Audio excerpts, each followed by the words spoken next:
लंबे समय से जिस मुद्दे पर चर्चा की आस और कयास दोनों लगाए जा रहे थे, आखिरकार शुक्रवार को उस मुद्दे पर चर्चा की बात को सदन में उठा दिया गया। लोकसभा में नेता विपक्ष राहुल गांधी ने संसद में वायु प्रदूषण का मुद्दा उठाया, जहां राहुल की इस अपील पर संसदीय कार्य मंत्री किरेन रिजिजू ने भी पॉजिटिव रिस्पांस दिया और ये साफ कर दिया कि सरकार ऐसे किसी भी मुद्दे पर चर्चा के लिए तैयार है।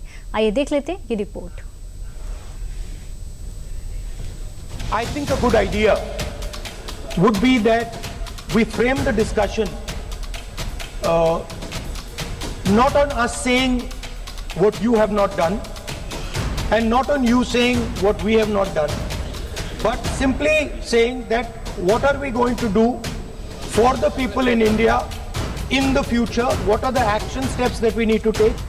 वंदे मातरम से लेकर चुनाव सुधार और एसआईआर पर चल रही सियासी तकरार के चलते संसद के शीतकालीन सत्र के आगाज के बाद सदन का माहौल लगातार गर्म ही रहा था।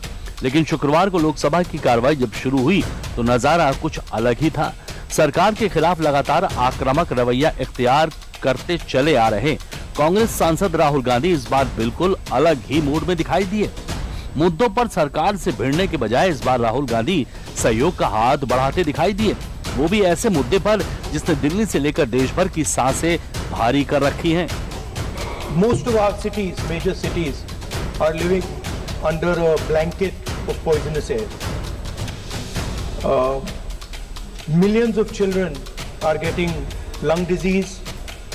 Their future is being destroyed. People are getting cancer. Older people are struggling to breathe.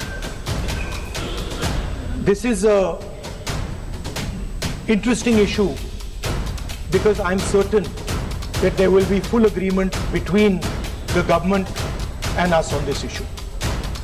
Rahul की इस अपील पर संसदीय कार्य मंत्री किरेन रिजिजू ने भी पॉजिटिव रिस्पांस दिया और सदन के सामने ये साफ किया कि सरकार पहले दिन से ही हर मुद्दे पर चर्चा को तैयार है। Opposition Rahul Gandhi ji has made a statement in the form of suggestion. The member of the Congress party in the Business Advisory Committee had also raised this issue and some other parties and from the government side also. And government from the day one had made our position very clear that on all important matters, government is ready to discuss and also to find out solution, taking along the suggestions from all the members, including the principal opposition party led by Rahul Gandhi ji. Rahul Gandhi द्वारा उठाया गया मुद्दा business advisory committee के संज्ञान में भी लाया गया है। सरकार ने पहले दिन से ही अपनी बात साफ कर दी थी कि सभी जरूरी मामलों पर सरकार चर्चा करने और राहुल गांधी जी की अगुवाई वाली मुख्य विपक्षी पार्टी सहित सभी सदस्यों के सुझावों को साथ लेकर समाधान निकालने के लिए तैयार है। दरअसल दिल्ली समेत देश के कई इलाकों में इन दिनों प्रदूषण का स्तर बेहद खराब लेवल पर पहुंच चुका है, जिसकी वजह से लोगों को स्वास्थ्य समस्याओं का सामना करना पड़ रहा है। ऐसे में संसद में वायु प्रदूषण का मुद्दा उठने के बाद अब जल्द ही इस पर चर्चा के बाद इससे निपटने के लिए एक्शन प्लान बन सकता है। न्यूज़ 360 में बढ़ते हैं अगली खबर की